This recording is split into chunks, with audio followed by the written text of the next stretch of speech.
శ్రీరామం శ్రీరామం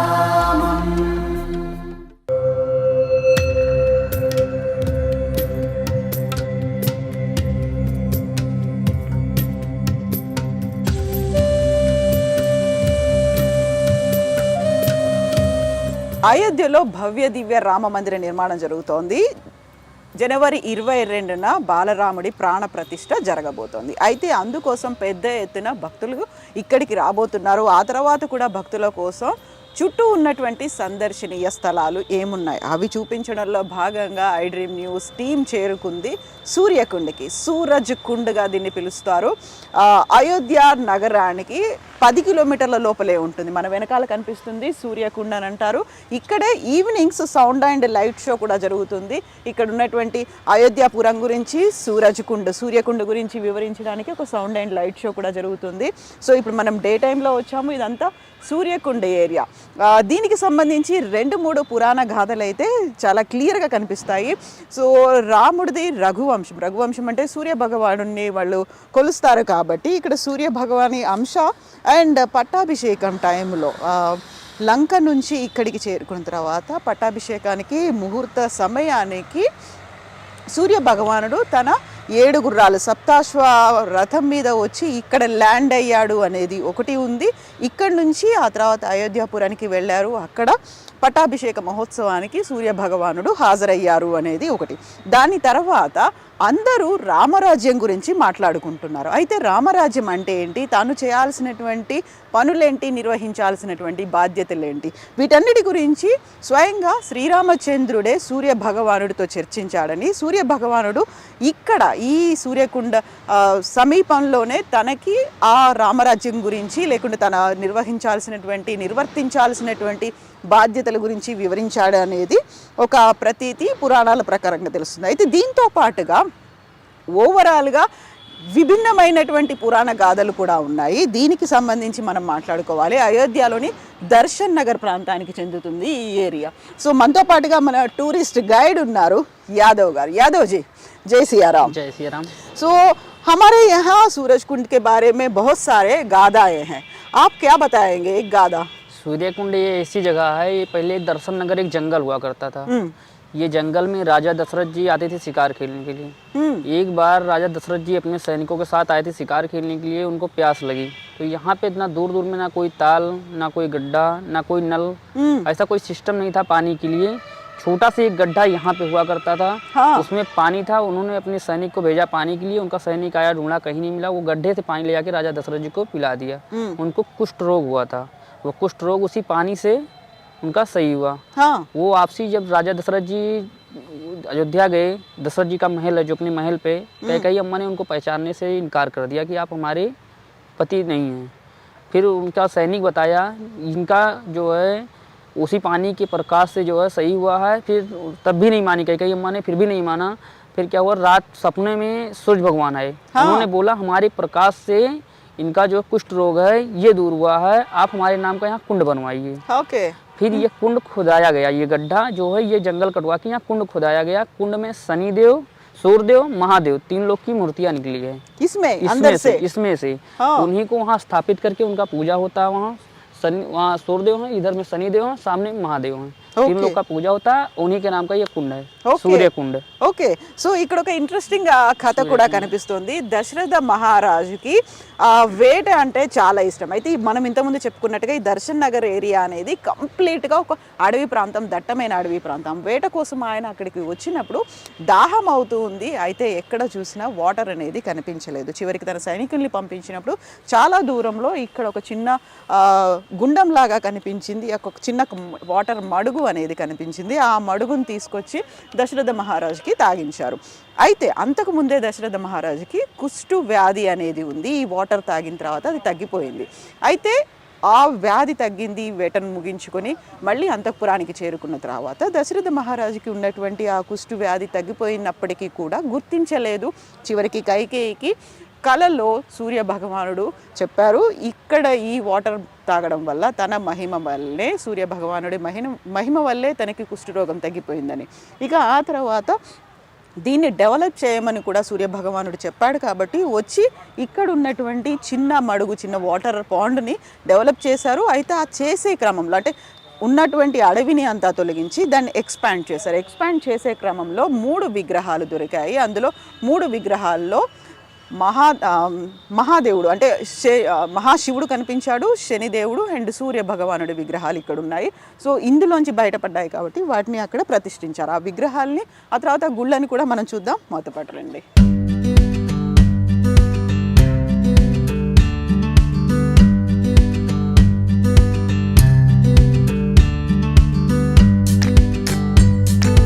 మనం ఉన్నాము సూర్య కుండ్ దగ్గర, సూరజ్ కుండ్గా పిలుస్తుంటారు. ఓవరాల్గా హిస్టరీకి సంబంధించి ఉన్నటువంటి మనం ఇంతకుముందు చెప్పుకున్నాం 2-3 రకాల గాథలు ఉన్నాయని.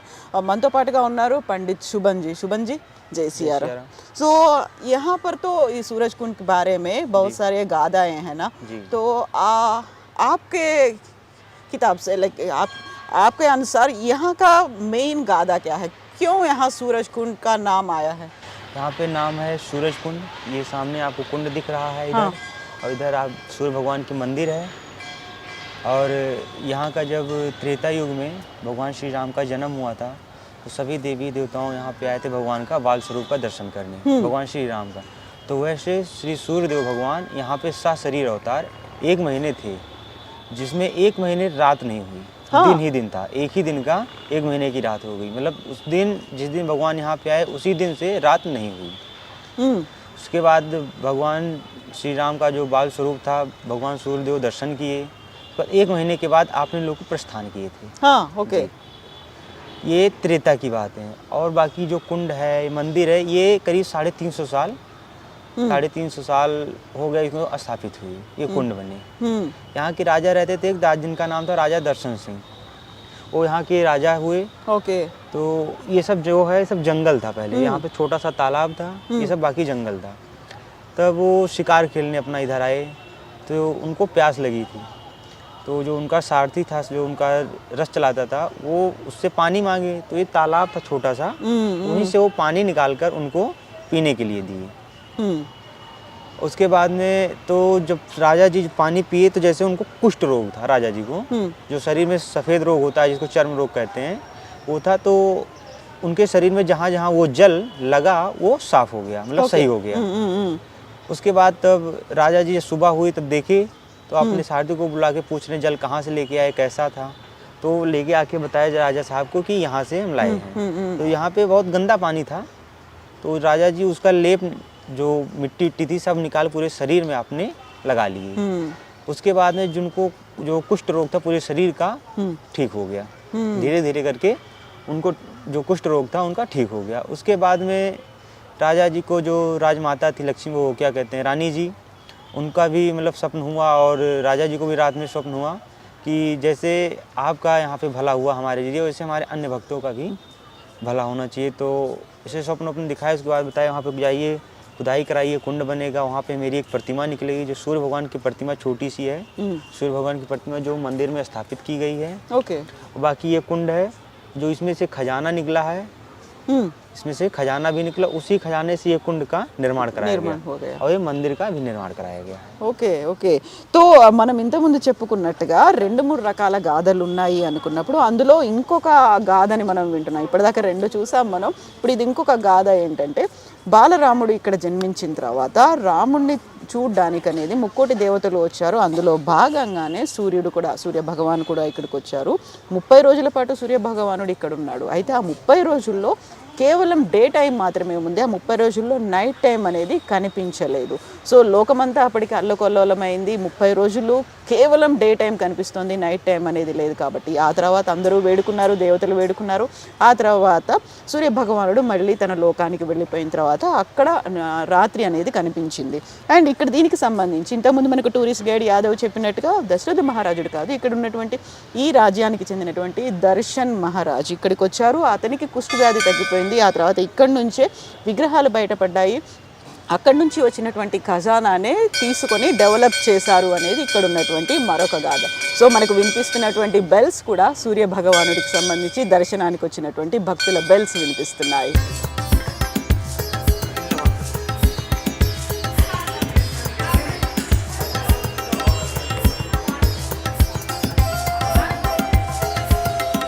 సో మనం సూరజ్ కుండ్ గురించి డిఫరెంట్ గాథలు డిఫరెంట్గా ఉన్నటువంటి కథల గురించి తెలుసుకున్నాం. ఇప్పుడు మనకి ఇంకో కథ కూడా చెప్పడానికి సియారాం తివారీ గారు ఉన్నారు. సియారాం తివారీజీ, జై సియారాం. जय श्री राम। జై సియారాం. बोले श्री सूर्य भगवान की।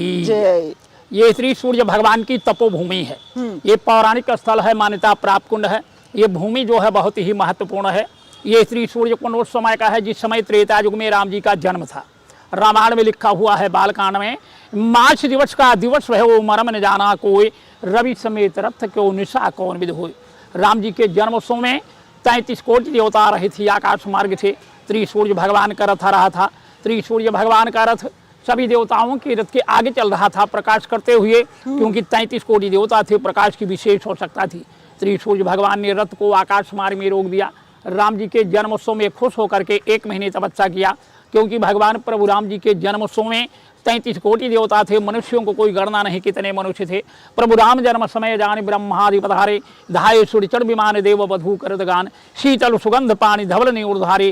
भगवान राम जी का जन्मोत्सव देखने के लिए संसार के जितने देवता थे सभी अयोध्यापुरी को आए हुए थे। देवियाँ मंगल गान को गाती थीं और माँ सरजू जी का जलदूत के सामान निर्मल उज्ज्वल धारा बहने लगती है। वेद मंत्र शोध शोध कर पुराण सब संत और संत को भेद को बताते हैं। ज्योतिषी लोग विद्वान लोग वेदों में गणना करते हैं, कहते संसार के पालनहार का अवतार हो गया है। इसलिए सूर्य भगवान ने 1 महीने का दिन कर दिया कि भगवान प्रभु राम जी की 6 दिन की छठी हो जाए, 12 दिन की बरही हो जाए, 1 महीने की शुद्धिकरण हो जाए, यानी कि जिसमें हिंदू में संतान होने पर नाम रखा जाता है राज का। 1 महीने का दिन कर दिया, किसी को नहीं मालूम 1 मार्च के 1 दिन हुआ।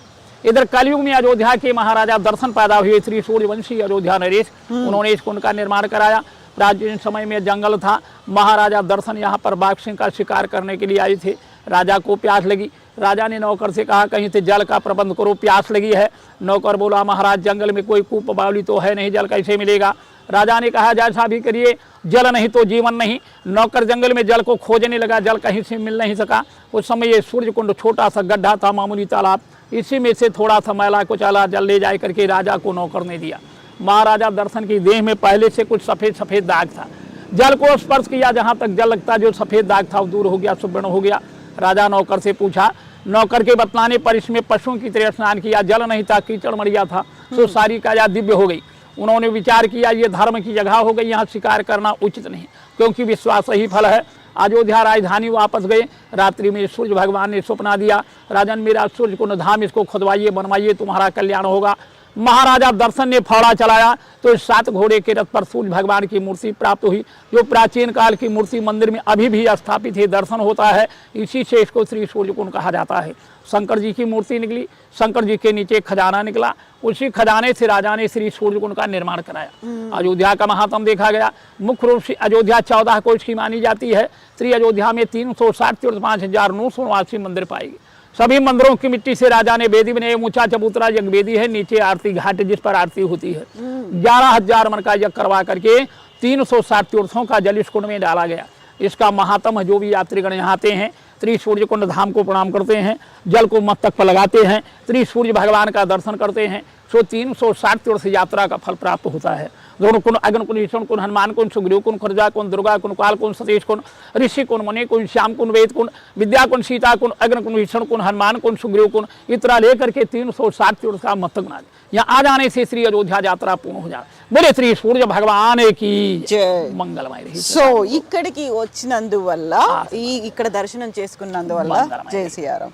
సో ఇక్కడ సూర్యకుండకు వచ్చి దర్శనం సూర్య భగవాను చేసుకున్నందువల్ల అయోధ్య దర్శనం అనేది ఒక పరిపూర్ణం అవుతుంది. సో సేమ్ అలా అదే కథ, కాకపోతే సూర్య భగవానుడు పైన ఆకాశంలోనే తన అశ్వాల్ని తన రథాన్ని ఆపి వచ్చారు కాబట్టి, సూర్యుడు అడ్డంగా ఉన్నాడు కాబట్టి అక్కడ కనీసం ఇటువైపు రావడానికి చీకటి అనేది కాకపోవడం, ఇలాంటి కథలు అన్నీ ఉన్నాయి. అందులో ఇది ప్రత్యేకంగా ఇంకొక కథ కనిపిస్తుంది. బట్ ఒక పరిపూర్ణం అవడానికి మాత్రం ఇక్కడికి వచ్చి దర్శనం చేసుకుంటే అయోధ్య యాత్ర అనేది పరిపూర్ణం అవుతుంది అనేది పండిత్ సియారాం తివారీ గారు చెప్పినటువంటి మాట. సో ఈసారి మీరు కనుక ట్రావెల్ ప్లాన్ చేసుకున్నట్టయితే, అయోధ్యలో రామ్ లల్లాల్ని చూడాలి అనుకున్నట్టయితే సరౌండింగ్లోనే అంటే లెస్ దాన్ 10 కిలోమీటర్స్ ఉన్నటువంటి సూరజ్ కుండ్ని మిస్ చేయకండి.